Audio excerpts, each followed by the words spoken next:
안녕하세요. 음악이 보인다 김진아입니다. 지난번 영상에 말씀드린 것처럼 도레미파솔라시 외에 음이 몇 가지 더 있습니다. 바로 샵이나 플랫이 붙은 경우인데요. 샵, 플랫 이런 것들을 우리는 변화표라고 합니다. 변화표에는 이런 것들이 있습니다. 하나씩 살펴보겠습니다. 제일 먼저 이 아이는 샵이라고 읽습니다.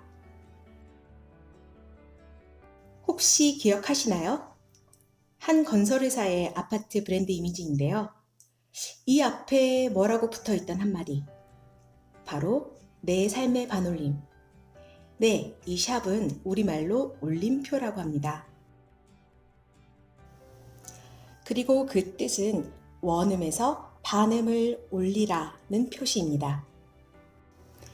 이 샵이 두 개 나란히 붙어 있는 이런 아이도 있습니다.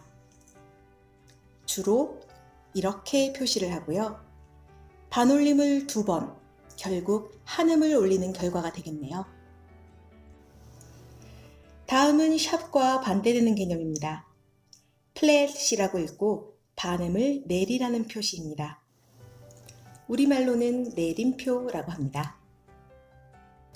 역시 이 아이도 두 개가 나란히 붙어서 더블 플랫이 있긴 하지만 이건 따로 표시하는 표기법은 없습니다.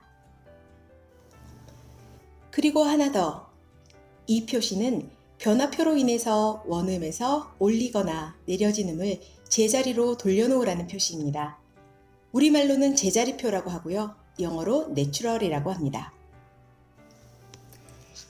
이 변화표들의 역할은 두 가지입니다. 먼저 임시표로서의 역할입니다. 이런 경우 음표의 머리 왼쪽에 표시를 해서 그 마디 안에서만 영향을 미치게 됩니다. 자연히 마디가 넘어가게 되면 이 변화표는 의미가 없어집니다. 하지만 붙임줄로 연결이 된 경우라면 임시표라도 그 영향이 마디를 넘어가기도 합니다. 만약 같은 마디 안에서 그 음이 다시 원래 자리로 돌아오기를 원한다면 어떻게 하면 될까요?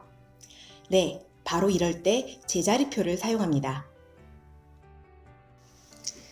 실제 악보를 한번 읽어볼까요?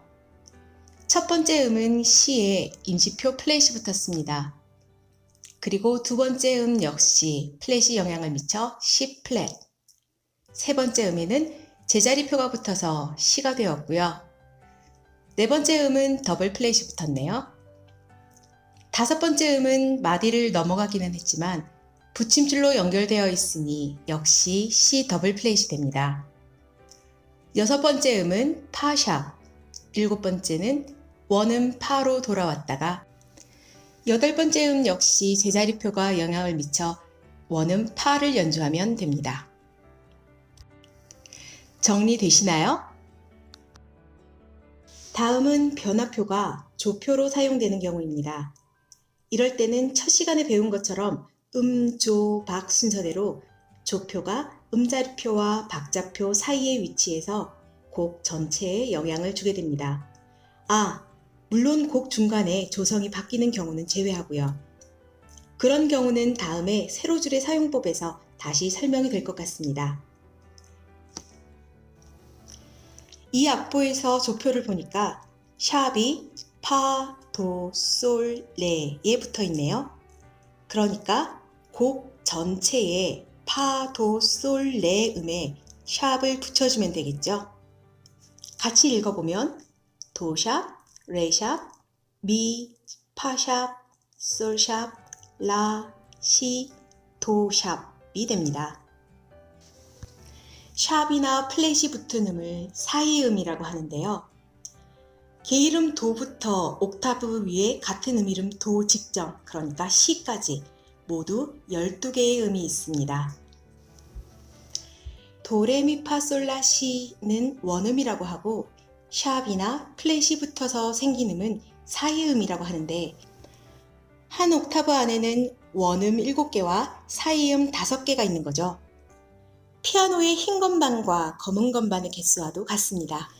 이 12개의 음은 올라갈 때, 그러니까 상행할 때와 내려올 때, 그러니까 하행할 때 부르는 이름이 조금 다른데요. 원음, 흰 건반의 이름 도레미파솔라시는 그대로 두고 샵을 붙여서 올라갈 때는 이 음을 붙여서 읽어 올라갑니다. 그러면 도, 디, 레, 리, 미, 파, 피, 솔, 실, 라, 리, 시, 도로 읽게 됩니다.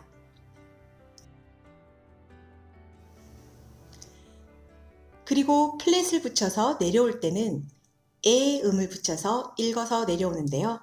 그러면 도, 시, 세, 라, 레, 솔, 세, 파, 미, 메, 레, 라, 도 이렇게 됩니다. 이건 절대적인 건 아니고요. 여러 가지 방법이 있습니다. 그래서 나라마다, 책마다 조금씩 다르기도 하고요.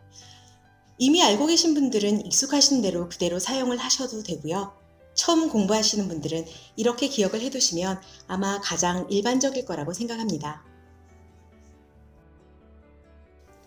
이런 방법으로 아까 A 메이저 악보를 다시 읽어볼까요? 파, 도, 소, 레 샵이 있으니까 파는 P, 도는 D, 솔은 실로 읽으면 되겠죠. 그냥 읽으면 재미없으니까 이번엔 노래로 해볼까요? 디디디 디레미 피피미 미미시시 시피라실 실피미. 오늘 영상의 내용은 변화표였습니다. 변화표에는 샵, 플랫, 내추럴이 있었고요. 그리고 그 외에 더블 샵, 그리고 더블 플랫이 있었죠. 그리고 이 변화표의 역할은 마디 안에서만 영향을 미치는 임시표로서의 역할과 곡 전체에 영향을 미치는 조표로서의 역할이 있었습니다. 오늘 영상은 여기까지고요. 다음 시간에는 분위기를 조금 바꿔서 음표와 쉼표에 대해 알아보도록 하겠습니다. 그럼 다음 시간에 만나요. 안녕.